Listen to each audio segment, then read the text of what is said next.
Zakon o kakovosti je zakon, ki ga v Sloveniji čakamo že več kot 20 let,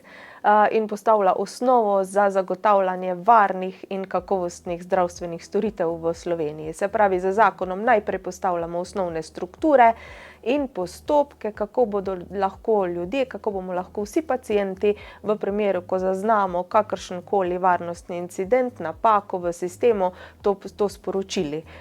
Se pravi, gre za gradnjo neke kulture varnosti, kjer se bomo vsi počutili bolj varno, zato ker bomo vedeli, da je vzpostavljen na nacionalni ravni sistem,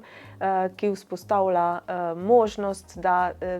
te napake vsi skupaj poročamo, in jih s tem tudi seveda naredimo javne, s čimer omogočimo, da sprejem nekih ukrepov, ki preprečujejo, da bi se taki dogodki še kadarkoli ponovili.